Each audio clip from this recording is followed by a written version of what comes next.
Is Avengers Endgame overrated? You know, it's interesting because all I keep hearing is constant praise for Avengers Endgame. It's like, this is the greatest movie ever made. You know, it's funny. The first time I watched it, I kind of enjoyed it. I was like, okay, it's a little long, it's over 3 hours. I didn't love that. Like that's the kind of movie where I was really checking my watch. Marvel movies, not Avengers movies, but like, there's like 22 of them, right? These movies, they usually go by pretty quickly. The pacing's usually pretty good. I loved Infinity War. This movie is, I think it was 2 hours and 36 minutes, and it flew by. Like, snap your fingers. No pun intended. But this Avengers Endgame, it's nothing like that. It's totally different, the pacing for Endgame. It's much more slow. It's like the first like 2 hours are a slog, but I was enjoying most of that actually. The things I didn't like, the beginning, well, okay, to be fair, I did enjoy the Hawkeye thing at the right at the beginning, and then also having that little thing with Tony Stark, where he's playing the games. That was cool. The thing I didn't like is after, Captain Marvel saves him and he comes back to Earth, then there's okay, there's a plan to get Thanos. Then everything happens so fast. It's like, okay, Thanos is on this planet, we have to go get him.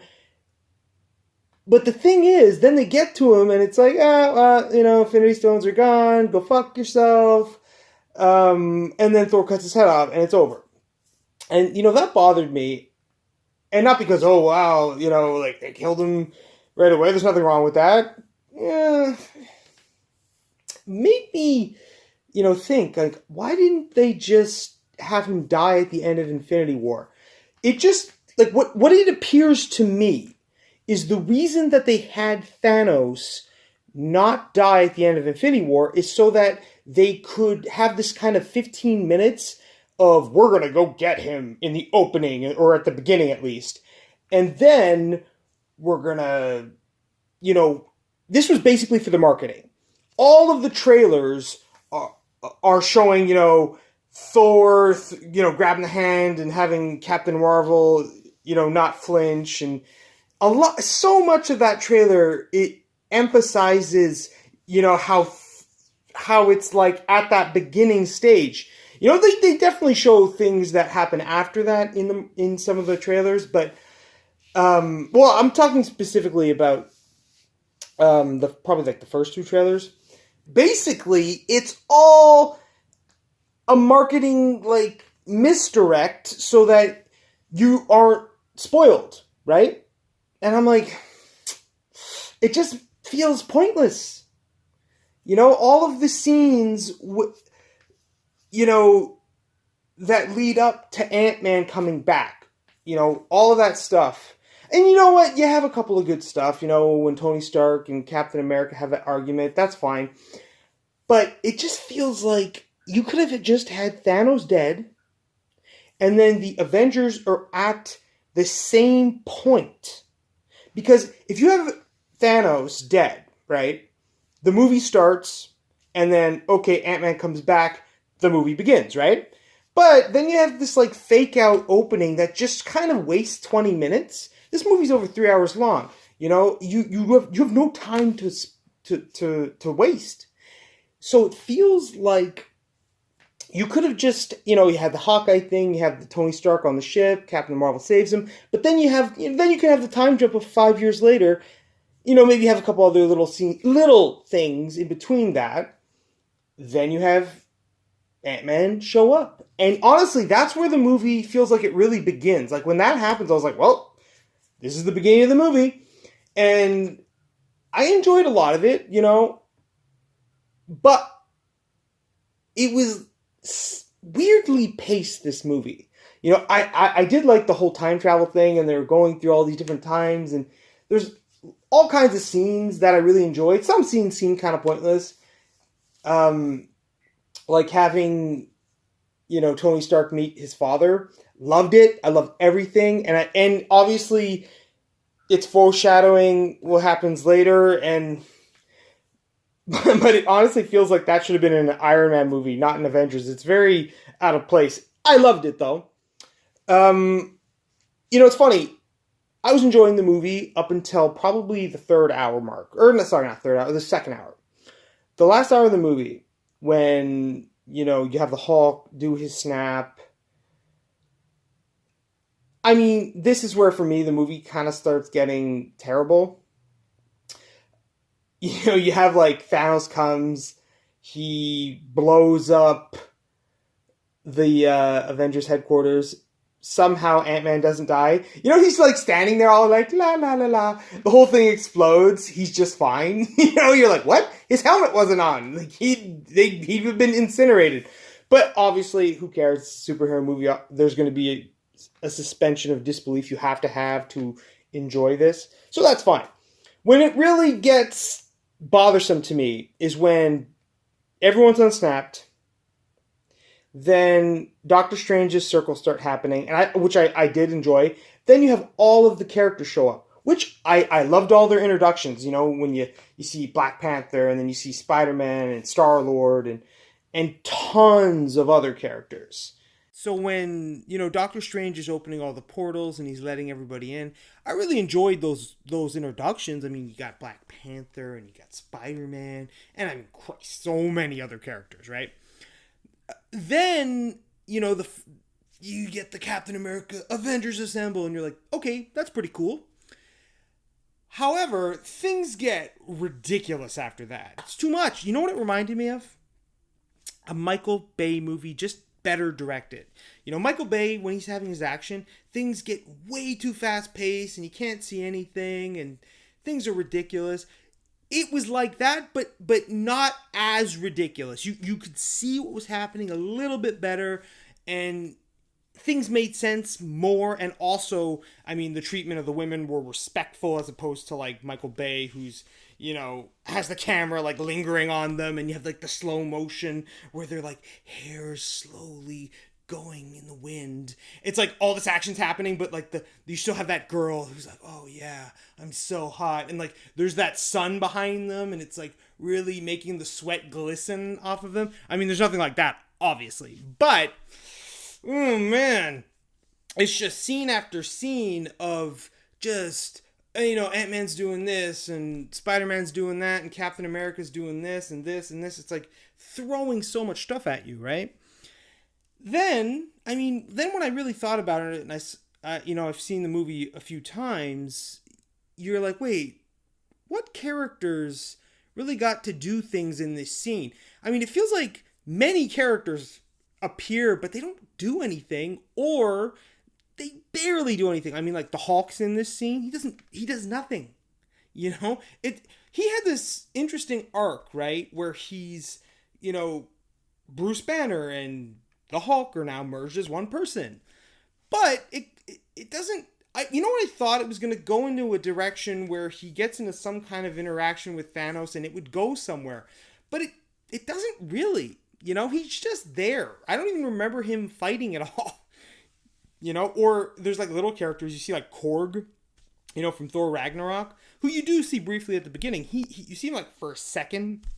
And there's a bunch of other characters that you see for like 2 seconds. Like Wong from Doctor Strange, you see briefly, and like so many other ones. So I just found it pointless having all these characters, because they're not doing anything. They're just there to be there. It makes me think like, oh, they're just there to sell toys. It's like, oh, well, Wong's there for 2 seconds, we can have a Wong toy. And it doesn't narratively do anything for the story, especially since you have the Hulk not doing anything, but then you have Scarlet Witch, who's not in the movie ever. And then all of a sudden, she's like, you took everything from me to Thanos. And then he's like, I don't even know who you are. Because she has no introduction. It's just, what the problem is? Is they continue all these dusted characters' story arc from Infinity War in Endgame without any explanation. they just assume you know what's going on, and like for a second I was like, what's she talking about? And I'm like, oh yeah, Vision, and it's just not interesting, especially since this is a different Thanos, where he's like, I don't know who you are. I'm like, wait a minute, what? Like, the emotional gravitas to the scene has been totally lifted because it's, like, not the same Thanos, And, I mean, there's tons of little things like that. Like when Star-Lord comes back and he's like, Gamora, and it's not the same Gamora, It's like, well, it's just some new Gamora, and which... Christ. It just feels like that whole thing with Star-Lord and Gamora, it's just like setting up Guardians of the Galaxy 3. Ugh. Which, there's tons of that happening here. It feels like at the end of the movie, you see like Thor join the Guardians of the Galaxy, and it's just all this setup, for all this other stuff. And you're like, no, let's think about this movie. This is supposed to be like the ending. A lot of this movie feels like this is the grand finale. But not really, because there's going to be more movies, right? But it's like, you don't have to always set things up. Like, you don't have to do that. You don't always have to be like, let's set up 13 movies in this movie. And it really feels like they do that. It's like, let's have all of this stuff that we don't need. It's like if you cut out... You know what it feels like when you have the funeral of Tony Stark and it shows all the characters in slow motion? That felt like a great ending. I mean, it could have ended right there when you see, when you see Samuel Jackson walk out. That could have been the ending. It could have rolled credits right there, and that would have been. I think that would have been a satisfying ending.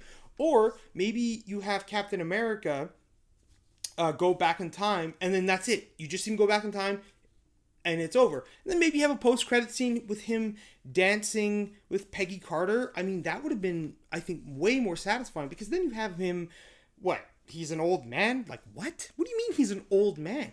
Didn't this whole movie just explain that you can't go in the into the past and then have it change this future? It would create an alternate timeline, but then all of a sudden it somehow does stay in this timeline. I mean, this movie does not respect its own rules, about time travel. Which is weird, because they kind of did, but then just was like, whatever, it's the end, no one remembers, or no one's going to care. And I was like, yeah, of course people are going to care, come on. And it just felt like that whole thing with Captain America at the end was pointless. Like, it goes on, and it's like, oh, I'm not going to tell you about Peggy Carter. What? Why not? You serious? Like, come on, man. But, I mean, hold on. I do say... amazing ending with him having the dance with Peggy Carter. Because the second, in the first Captain America, where he says, we're not going to have that dance, it's like, wow, you're waiting for it. You have all these movies we're waiting, and it's coming, right? They hint at it in Age of Ultron, where they're going to have the dance, but then this is it. He finally gets the dance. So I am happy that happened. Come on, there had to be a better way. There had to be a better way. Let's get serious. I honestly, though, the thing with Tony Stark and him snapping, I kind of loved it, but then, I think about it, and I'm like, wait a minute, wouldn't he have just instantly died if he had picked up all the Infinity Stones? Didn't the Hulk almost die just picking up the Infinity Stones? How would Tony Stark be okay? Is their explanation just... nanotechnology can do anything. Is that it? Is that the explanation? Is it just, well, we have no explanation. Nanotechnology, done. Like, that's what it feels like. Come on. Marvel, come on. Such bullshit. But, this is tough. I'm very conflicted with this movie. The pacing's all over the place. The action at the end is just ridiculous, but there's so much stuff I loved. There's so many character moments I loved, like with when Peter Parker has the gauntlet and he's running, and then Captain Marvel comes up to him and is like, hey, Peter Parker. I love that little moment with Captain Marvel and Spider-Man. That was a great little scene. And this movie is full of scenes like that, where it's just where you're like, oh, I love that. Like that little detail, that little thing, or like the Hank Pym cameo where he's like young. I love that. You know, I love little things like that. And I mean, that's the whole, or I mean, come on, the Stanley cameo, amazing. Like he's that hippie, you know, and it's a frustrating movie for me because I feel like if I took it and I edited it down to 2 hours, I think I would enjoy it so much more. Just that whole thing at the beginning. Every time I rewatch it now, that opening with, them going to get Thanos, it bothers me. It's just like, this is pointless. Like, I just want to start the movie. It's like I want to watch Captain Marvel save Tony Stark and then instantly just go to Ant-Man coming out of the quantum realm. But you know what? I will say, Paul Rudd, Ant-Man, I think he really shines in this movie. I loved almost everything they did with him, except for that weird taco thing. Like, what the hell was that? I enjoyed it. I thought it was funny, but the more I see it, the more I'm like, man, that burns up a lot of screen time. And then, like, the Hulk gives him the taco, and you're like, this is a 3 hour and 2 minute long movie with, like, way too much stuff going on, and it's like you dedicate so much screen time to these tacos. Like, what? Just ridiculous. Other things I loved, I mean, Tony Stark's relationship with his daughter. Oh my god, that was adorable. That's kind of exactly what I would have pictured Tony Stark with his kid. I mean, it's just perfect, you know? Like, like him with the pops and they like the blackmail thing. That was so funny. Come on. And or the daughter seeing, you know, that hologram of him at the end. Just that's a beautiful moment. So, I mean, again, so much good stuff in this movie. This to me is just frustrating. And it's very interesting to me to listen to so many people go on and on and on and praise this movie. And I'm like, man, I feel like I watched a different movie, you know? The first 2 hours, hit and miss for me. The last action scene almost ruins the entire movie for me. I thought it was a huge mess, and I just really did not like that. I love the funeral scene with Tony Stark. Man, that is so great. And that shot where they're going through all the characters, I absolutely love that. But overall, I think maybe this movie in time maybe could grow on me, but I've seen it a bunch of times. I'm gonna eventually watch it again, and I'm keeping an open mind. You know, I want to, you know, kind of sit on this right now and just think about it. I'm trying not to be too negative. You know, maybe in time I'll rewatch it and go, oh, what was I thinking? You know, but I have rewatched it a few times. That's why I'm just not sure. You know. So, what do you think of Avengers Endgame? Did you like it? Did you hate it? Was this your favorite Marvel Cinematic Universe movie? I mean, for me, it's nowhere near my favorite. Not even close. I enjoyed some scenes in it, but man, overall, it was just really frustrated me. Let me know what you think below. And as always, thanks so much for watching. If you want to see more, click right here. Enjoying the laughter. Yay! Hey!